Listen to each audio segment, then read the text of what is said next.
कोई और पढ़े एतराज नहीं, हमें मर जाना कबूल, लेकिन वंदे मातरम पर बोलने मौलाना अशरद मदनी।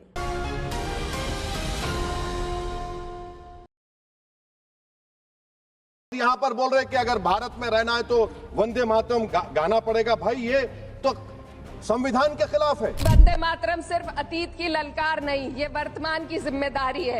ये आत्म मंथन की घड़ी है।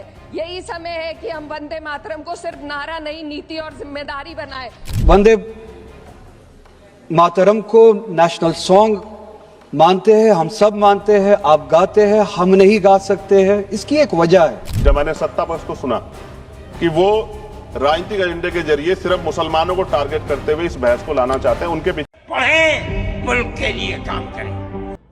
मदनी ने एक लंबी चौड़ी पोस्ट लिखी है। इसमें उन्होंने कहा है कि हमें किसी के वंदे मातरम पढ़ने या गाने पर आपत्ति नहीं है, लेकिन मुसलमान केवल एक अल्लाह की इबादत करता है और अपनी इबादत में अल्लाह के सिवा किसी दूसरे को शामिल नहीं कर सकता। इस समय वंदे मातरम पर चर्चा चल रही है। ऐसे में जमीयत उलमे ए हिंद के अध्यक्ष अरशद मदनी का भी इस पर बयान आया है। उन्होंने कहा है कि हमें किसी के वंदे मातरम पढ़ने या गाने पर आपत्ति नहीं है, लेकिन मुसलमान केवल एक अल्लाह की इबादत करता है और अपनी इबादत में अल्लाह के सिवा किसी दूसरे को शामिल नहीं कर सकता।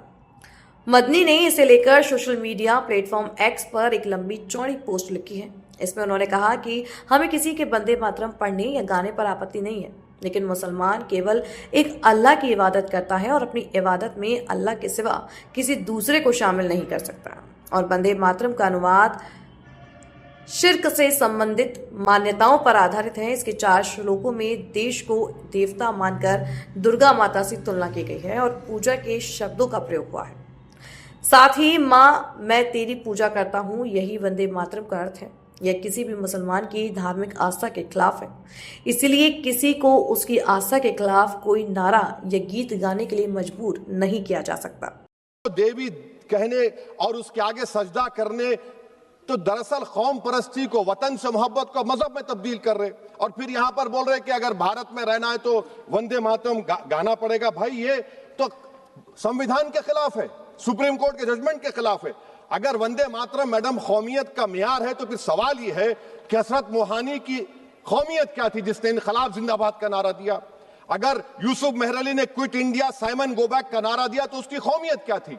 अगर हैदराबाद से मौलवी अलाउद्दीन जो मक्का मस्जिद का पहला मुजरिम है काला पानी में, और तूरेबाज खान जो मारकर लाश को लटका दिया गया था हैदराबाद में 8 दिन तक, उसकी कौमियत क्या थी?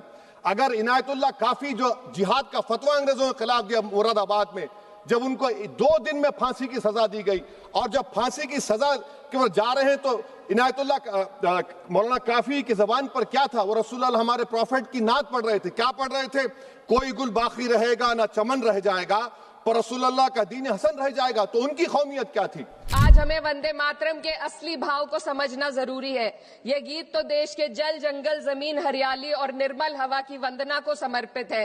यह भारत की जन जन की मंगल कामना करता है कि भारत का हर नागरिक स्वस्थ रहे, सुरक्षित रहे और सम्मान के साथ जी सके। सुजलाम सुफलाम का अर्थ है, सुनिए, ऐसा देश जहां स्वच्छ और पर्याप्त जल हो, जहां नदियां जिंदा हो, बहती हो, जीवन देती हो। इस समय वंदे मातरम पर चर्चा चल रही है। ऐसे में जमीयत उलमे ए हिंद के अध्यक्ष अरशद मदनी का भी इस पर बयान आया है। उन्होंने कहा है कि हमें किसी के वंदे मातरम पढ़ने या गाने पर आपत्ति नहीं है, लेकिन मुसलमान केवल एक अल्लाह की इबादत करता है और अपनी इबादत में अल्लाह के सिवा किसी दूसरे को शामिल नहीं कर सकता।